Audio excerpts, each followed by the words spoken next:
Good morning, Mr. Alipio. This is the defendant's second offense, already a serious red flag. Judges tend to have little tolerance for repeat DWIs, as they view them as a direct threat to public safety. Quick question: should penalties for a second offense always be harsher, or should judges take into account how much time has passed between the two incidents? What do you think? Yes. Sir, you were charged with driving while intoxicated. Second offense. You are facing up to a year in jail and/or a $4,000 fine. We are going to do probable cause. You have the right to remain silent. Anything you say can or will be used against you. On March 13th, 2025, an officer observed a blue Ford F-250 driving at a high rate of speed. The officer paced the Ford driving 79 miles per hour in a 60 mile per hour zone. The officer observed the vehicle to fail to maintain a single lane, driving over a solid dash line, and driving between two lanes with other motor vehicles in the area when the vehicle failed to maintain the single lane. A traffic stop was initiated. The officer made contact with the defendant, the driver and sole occupant of the vehicle. The officer observed the defendant to have slurred speech. The defendant stated he drank one alcoholic drink prior to the traffic stop. The officer observed the defendant to be staggering while walking, using the motor vehicle for support, and the defendant to have the mild odor of alcohol upon his breath. The defendant appeared confused, and the officer had to repeat himself multiple times. SFSTs were conducted. 6 out of 6 clues were observed on the HGN. 2 out of 8 clues observed on the walk and turn. 3 out of 4 clues observed on the one-leg stand. The defendant stated he drank 2 to 3 alcoholic drinks prior to the traffic stop. The defendant was arrested. An inventory search was conducted of the defendant's vehicle, and the officer observed a warm to the touch white cup in the center console. Alcohol while driving? 3 to 3/4 full while with the smell of an alcoholic beverage. The defendant was read the DIC and refused the breath test. A blood search warrant was signed and executed. Mr. Alipio, I would hope that you would recognize it's elementary that you're not to have alcohol in the car while you are driving. I'm going to find that there is sufficient probable cause to go forward with your case. I'm ordering you now as a condition of your bond not to consume alcohol. This is a major moment. The judge isn't just suspending his license, he's issuing a total driving ban. No exceptions. No excuses. Not every judge takes it this far, but Judge Fleischer is sending a very clear message: break this rule, and you're going straight to jail. Do you think this kind of strict response is justified, or is it too hard? Drugs or unprescribed controlled medication.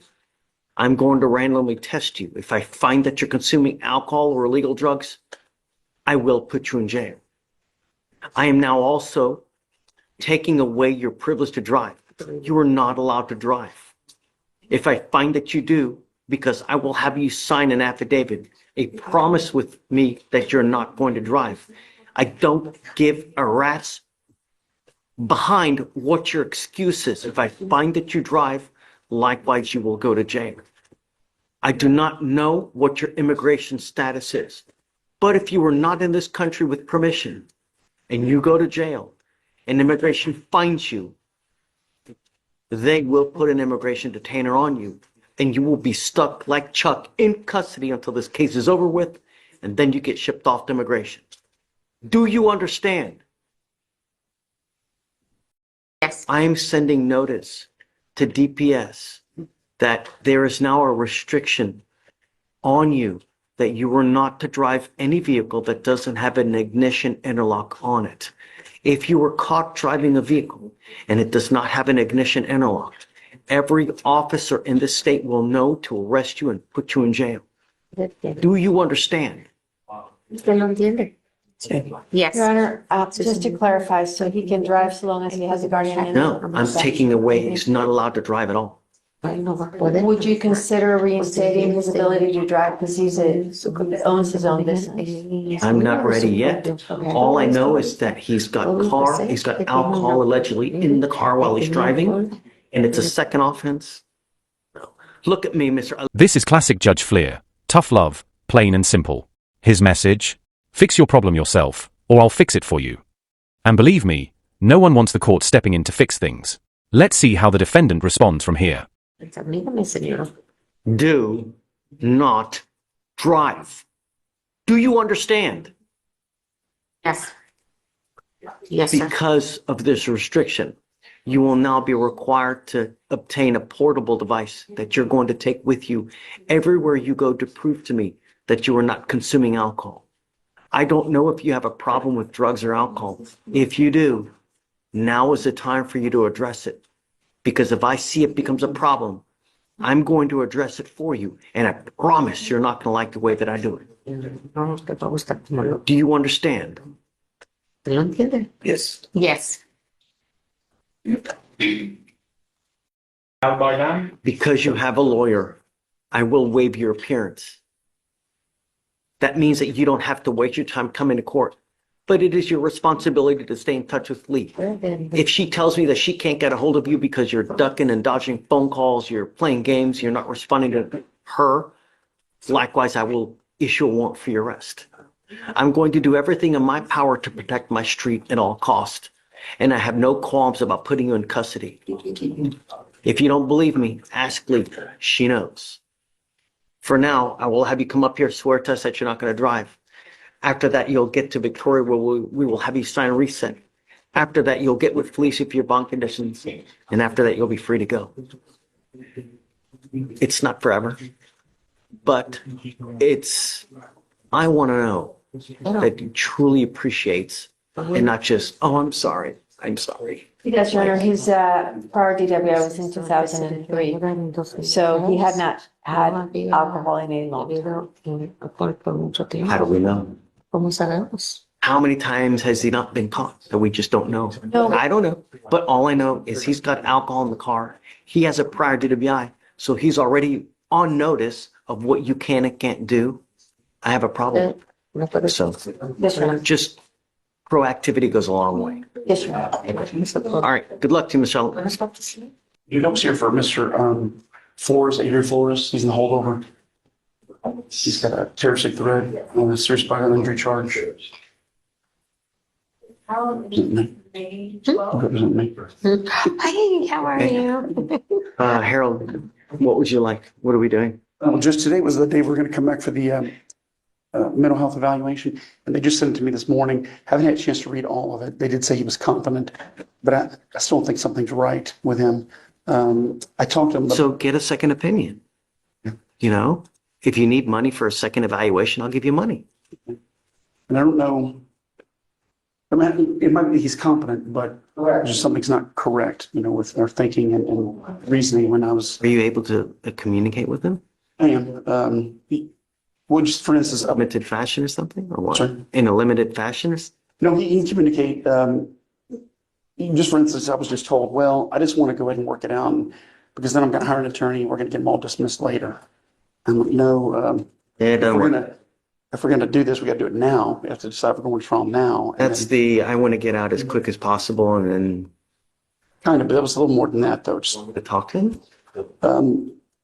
I mean, I guess it would be a safe thing. Just explain to him what's going on. Do you mind bringing out Mr. Flores? Do you need a translator? No, sir. Adrian Flores, please. And I think he understands now, but it just might be a misconception. Maybe jailhouse lawyer talk or not understand his I don't know. cases. Does he have his pending in the 220? This case? No other cases pending as far as I know. Good morning, Mr. Flores. How are you? Good today. Good. The reason that you are still in custody is that we gave you a PR bond and you take off. You don't come back to court. This has not happened but once. It has happened already multiple times. So that's why I can't just continue to give you PR bonds. When you do, you just take off. The only thing I need you to understand is that, when you plead guilty to something, it sticks with you forever. You cannot try to plead guilty to something, get out and try to change it or do this or do that. This is when you do this, when you accept a plea bargain, it stays. Judge, Your Honor, I'm truly sorry for what I've done, like my whole life. I just asked for another PR bond. I'll make it a court. I actually call my mom, see if I could stay with her until she drops me off at court, and whatever they say from there, if I'm guilty or not guilty, I'll plead guilty. Or if I'm innocent, Where I'll are plead you living innocent. now? My mom stays in Tomball now. No. Are you living on the street or are you living? I'm homeless, but I've actually talked to my mom, and me and her are actually going into a good relationship now, Did you just get picked up? like mother and son. And yeah, they caught me at the airport, and Look, I don't want you to talk about the case. The thing is that I don't want to continue to give someone a PR bond if you're just going to go to the streets. The streets are not a safe place. I won't go back to the street. The streets I know. aren't for me anymore, man. I don't want to be in the street. I don't want to be homeless anymore. And I've talked to my mom. She's doing real good, and she actually wants me to be around, pay the bills, and and own a house of my own. Let's do this. Why don't we do a After, TRAS to see how we go forward? Because I don't know, and we can have the clinicians evaluate them to see how we go forward. First, If you want to do an independent one, I'm happy to give you money for you to do it. Or like I would suggest is just do a TRAS to see where do we go? Because I don't know, but having clinicians talk to him might be the best way to go to see how we go forward. Because the problem is, Harold, is if we just throw him out to the streets, we're throwing him out to the wolves. If he doesn't have a place to go to, or just, Whereas if we have him TRAS, we can try to get down to what the true issue is and why it keeps happening, and then we'll figure out a plan, So you just let me know whatever you want to do. I'm happy to do it. and so just when we do the TRAS, we just set that up with the CLO or? Yeah, so we'll have Shatori set it up and we'll do it. We can expedite it so it gets done within the next couple of days, so he's not just lingering. Judge, has his competency results due then? Yeah, Competency. Yeah, Burr, so we can get it done. And then that'll really tell us, perhaps he needs to be in mental health court. I don't know. Yeah. But that's what we can get the TRAS for. So what do you think, Judge, 2 weeks or? No, not even a week. A week.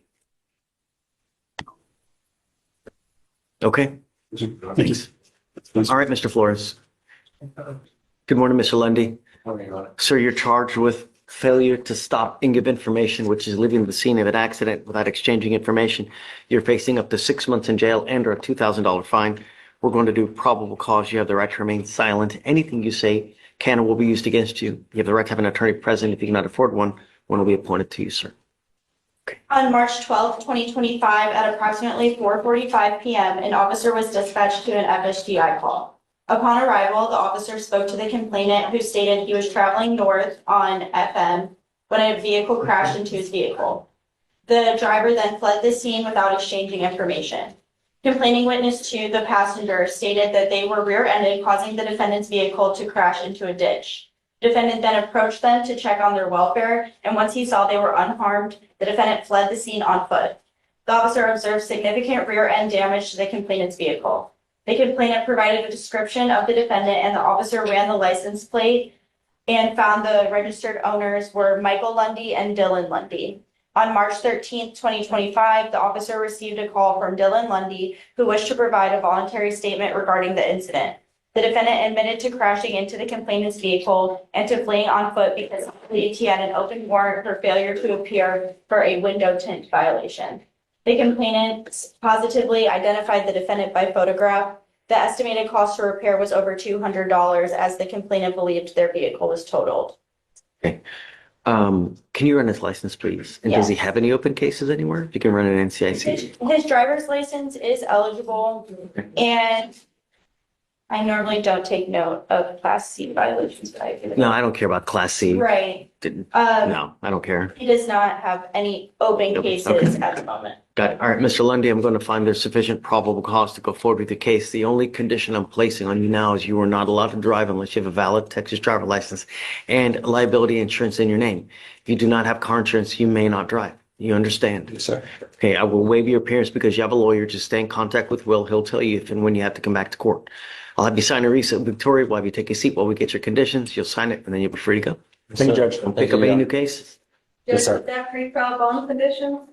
Estates conditions. Okay. Okay, Next is so- on page 12. Howard, come on up. Can you file those, please? Yeah. Good morning, Mr. Phillips. Good morning, Your Honor. Sir, you're charged with reckless driving. You're facing up to 30 days in jail and or a $500 fine. We're going to do probable cause. You have the right to remain silent. Anything you say can or will be used against you, sir. On March 12th, 2025, at approximately 9:25 a.m., an officer was conducting a stationary traffic enforcement on a public roadway of the 7,000th block of IH 610 southbound in Harris County, Texas.